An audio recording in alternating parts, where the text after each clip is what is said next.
the hardest things to figure out when it comes to marketing or sales messaging is, what do you say to people when? Because sometimes the buying cycle takes a long time, particularly in B2B situations. So how do we solve for that? Well, the answer lies in tying red threads together. I'm Tamsen Webster of tamsenwebster.com, and that's what we're talking about this week on Find the Red Thread.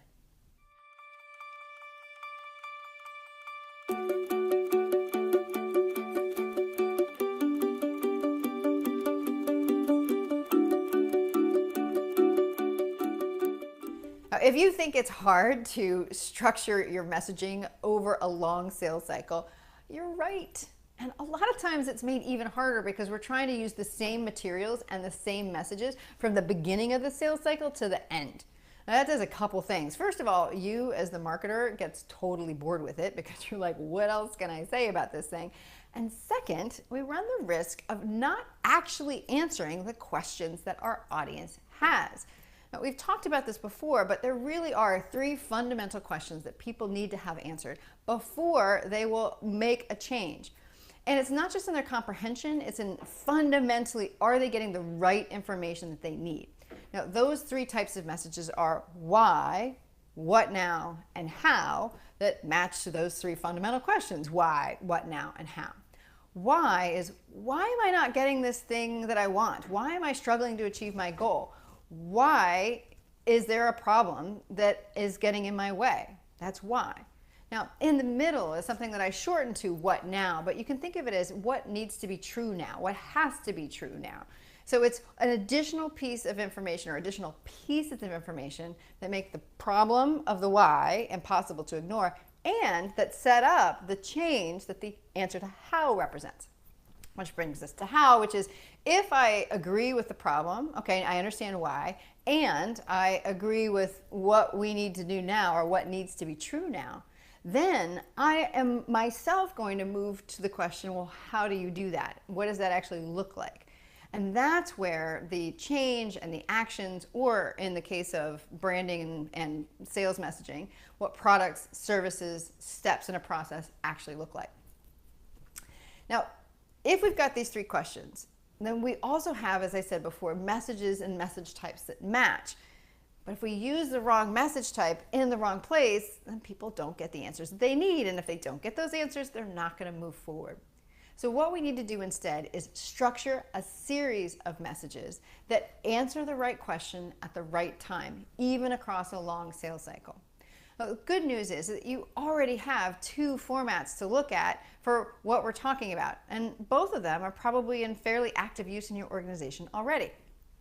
The first format is the most common one that I see with clients, whereas all of their messages, all of their marketing materials are focused on how. And what I mean by that are things that are focused on, here's the product, here's how it works, here's the features and benefits. That's really coming at the end. So first lesson here is you can't use those how things too early because they're just not answering that question of why do I need this in the first place.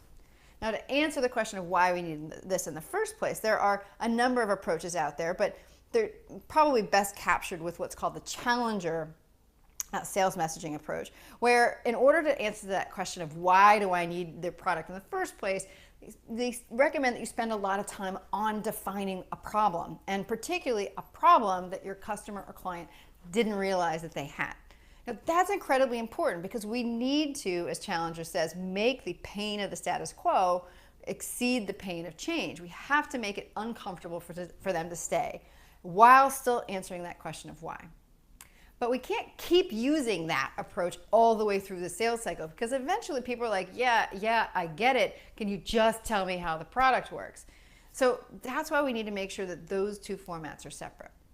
Now, in between, that kind of creates, well, what do I do in the middle? But that's where the red thread can help you, because whether or not you're using a product focus sheet or a problem focused format with Challenger, underneath all of it still lies a goal, a problem, a truth, a change, and an action. Because each type of message always has all the pieces.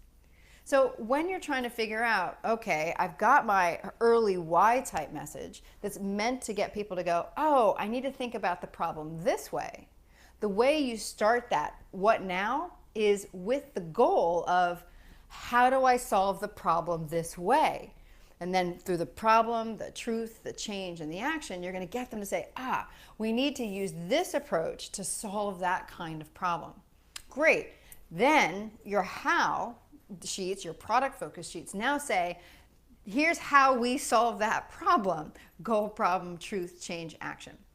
So by using the red thread to structure a series, you can make it super simple to figure out that series by making sure that the next message in this series always has a goal that was the change of the previous message. Now I'll say that again, that in order to structure a series, so let's say you have message 1 that has a goal that leads to a change. Message 2 should use the first message's change as its goal. And that presents a second change within that second message. And that second change becomes the goal of the third message in the chain. And there you go, all along the line, as long as you need to until you've moved somebody forward. Now, you might say, well, do I have to make sure that somebody goes through each message? No, but if you have all those messages set up, then the buyer themselves will move when they need to the next step. So they may start with the why and then ask you for the product sheets. That tells you that they have already made that connection. But when somebody needs to go slower, or they need to get a lot of people to buy in, you need more time, you need more information, and you need a structure that helps you make sure that you've got just the right information in the right order for the people you're talking to. And that's where the red thread in a series comes in. You just tie the red threads of each individual message together by linking the goal to the change and the change to the goal. That's this week's episode of Find the Red Thread. I'm Tamsen Webster of tamsenwebster.com. If you need help within your company, either in understanding a new way to think about messaging or in figuring out what your messages can and should be, reach out and look at what I do at tamsenwebster.com/consulting.